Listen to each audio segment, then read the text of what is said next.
विद्यार्थ्यांनी या टायपिंगच्या पेपर देत असताना विद्यार्थ्यांना सर्व्हरचा इश्यू गेलेला आहे आणि त्यांची एक्झाम पूर्ण होऊ शकलेली नाही।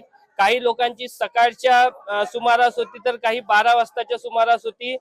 12 वाजतावाल्यांच्या पेपर सध्या अजून त्यांना एंट्री मिळाली नाही, तर जे सकाळ पाळीतले होते त्यांना मोठ्या प्रमाणात समस्या जाणवलेली आहे। आपल्यासोबत काही विद्यार्थी आहेत। काय तुझं नाव आहे, काय समस्या तिथे झाली आहे? नमस्कार, माझं नाव सूरज मनोहरराव उज्ज्वलकर। मी चंद्रपूरवरून आलेलो आहे। माझं सेंटर आहे भंडारा जिल्हा आहे। मला हे खूप लांब आहे। आम्ही महिनोन-महिने प्रॅक्टिस करूनही आज आम्हाला म्हणजे नैराश्य हातामध्ये आलेलं आहे।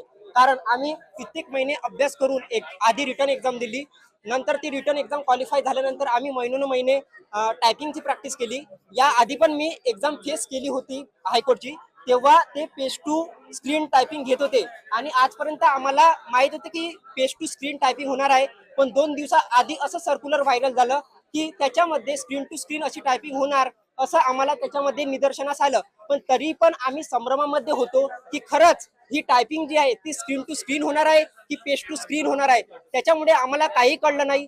जसं आज आम्ही एक्झाम हॉलमध्ये एंटर झालो, जेव्हा आमची 10 वाजता एक्झाम स्टार्ट झाली तेव्हापासूनच एक्झामला ग्रहण लागत गेलं। म्हणजे सर्व्हर इश्यू आला, कीबोर्ड व्यवस्थित नव्हते, कोणाकोणाचे म्हणजे पीसी मधामध्ये बंद पडत होते, तर त्याच्यामध्ये खूप सारे ग्लिच होते आणि ही जी एक्झाम आहे ही पूर्णपणे असफल झालेली आहे। कारण याच्यामध्ये 99% मुलं जे आहे फेल झाले आहे। कारण सर्वांना जो रिझल्ट आहे तेव्हाचे तेव्हा शो दाखवत आहे खाली, त्याच्यामुळे सगळे फेल झालेले आहे।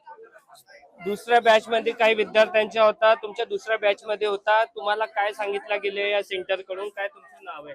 सर ॲक्च्युअली माझं नाव प्रियंका आहे। ॲक्च्युअली 12:15 रिपोर्टिंग टायमिंग होता। आता तब्बल 3:11 होत आहे, तरी सुद्धा आम्हाला आतमध्ये एंट्री मिळालेली नाही आहे आणि आम्ही आदल्या दिवसापासून इथे आलेलो आहे आणि आम्हाला इतका मनस्ताप होत आहे।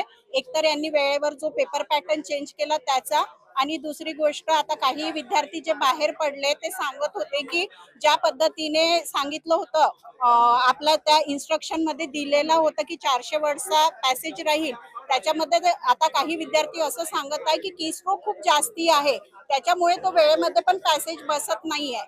तर हा दोन्ही प्रकारचा सगळ्याच विद्यार्थ्यांना खूप मनस्ताप होत आहे।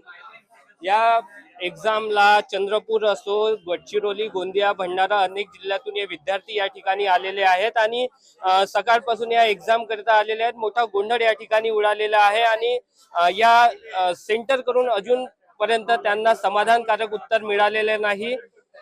आता याकडे शासनाने लक्ष द्यावे अशी यांची मागणी आहे। नितीन कुथे, TV9 मराठी, भंडारा।